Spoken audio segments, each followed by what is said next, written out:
welcome to this opportunity for us to connect again. It's just been a lot going on, and there's a lot of very amazing things happening. So this is an opportunity for us to connect together, and an opportunity for us to set a new pace in life. I feel that there's some redundant cycles that we have to move through, not only as an individual, a race, a nation, a people, a group, and as a collective. And moving through those things are going to allow us to experience the existence that we're looking for. Now, what existence are we looking for? That's something that we're going to really work today on addressing, is really digging deep into how exactly we're connecting. And let me take a moment to just put her away, and and then we could go ahead and get started. So, first and foremost, one of the major things that I see happening right now is we're definitely going into this new paradigm. There's a massive transition that's happening, and this transition is taking us into a whole different level of what we're going to see in the future. And the main thing is to prepare ourselves for that properly, and to make sure that we understand what exactly we're involved in, and just get more clarity, because that's going to bring us to a level of maturity. And last lecture, I talked about digging deep into our spiritual connection, and digging into how to come into things in the proper order. Like, if you're going to go into a higher level of manifestation, you want to start anticipating what that manifestation is going to be like, and what your energy is going to need to be like in order to anchor that manifestation properly. So all of this is important, because failing to do that actually doesn't get you into the manifestation zone. So obviously we've been looking at, let's say, years and years and years of proper manifestation not really being taught. And then also there being somewhat of a limitation of manifestations in material objects, like trying to manifest a better job, trying to manifest more wealth, etc., and just leaving manifestation into the scope of the physical objects, when everything that takes place with manifestation actually happens first on the spiritual realm. That the biggest lesson here wasn't that they didn't learn the biggest lesson here, which is to change. Last but not least, this is something that you need to know, because life is very cyclic in every single way. It makes a complete circuit.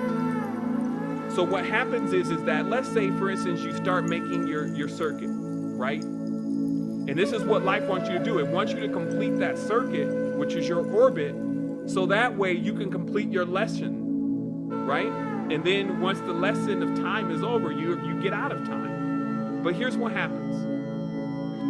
In life, first of all, a lot of people don't even realize they're on the circuit. They don't realize that they're even in the university. That this is the universe, and it's a university. There's some lessons here that the ancestors want us to learn. So get to stepping. So they don't even realize that they're there. So they're not even making the steps through the labyrinth yet. But let's say for those who want to improve themselves, they start to do things like eat better food, get more conscious, more mindful about their activities, spend more time, in essence, in things that have value.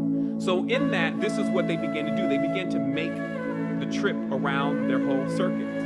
They begin to get the wheels turning. But here's an issue that everybody should be aware of. So that way you don't put all this effort in with all this new stuff, learning, reading all these books, and all the different things that you know that you needed to address, etc. And then get all the way to the completion and hit the same point that you hit last time that you were here. What is that point? That point is that even in the beginning, there are certain things that you know that is like the Achilles heel to all of this. Maybe it's your ability to forgive. Maybe it's your whole thing with judging others. Whatever it is, if you've read some wise knowledge and it's pointed that out for you, you've had to agree, even though it pained you to your heart that that's something that you still can't actually get over. Just remember, it's going to be there right around the time you complete. You're going to go through all the other stuff, and that's going to make you feel really great. It's going to make you feel like you're growing. But still, don't forget, you got to tackle that major thing that will will raise itself up at the end, because this is what happens.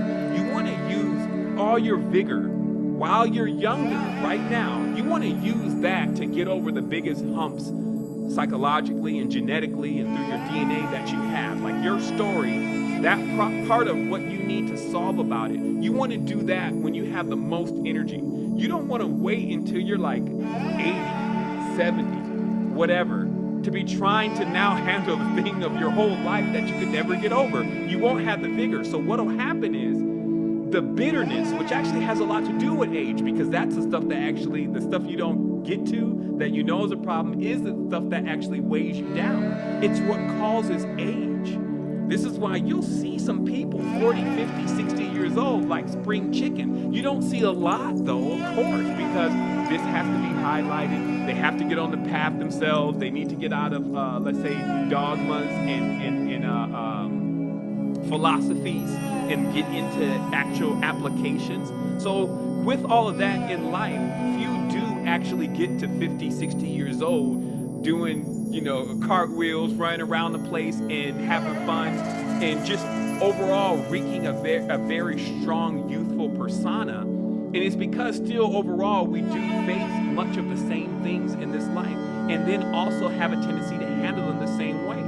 But if we start to analyze things a little bit more deeply and think about the maxims of life, like the geometry behind time, then we can actually start mapping out our life better to say, you know what? Instead of me getting to a point where I can't conquer change or I can't conquer those things in my mind that I know are still flaws that I have, I'm going to say now is the time to do that because I'm going to still have to face it at some point.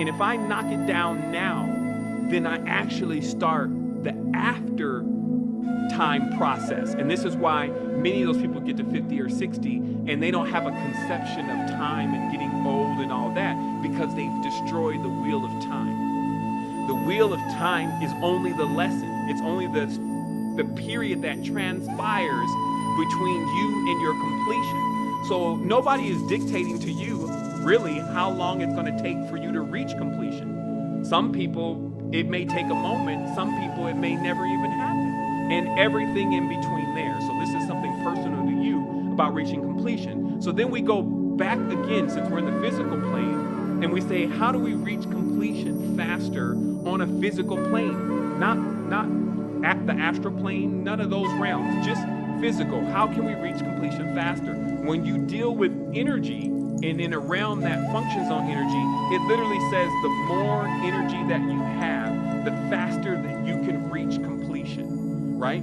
Energy is tied into passion and is tied into motivation. So those are the energetic centers themselves of the human creation is really motivation.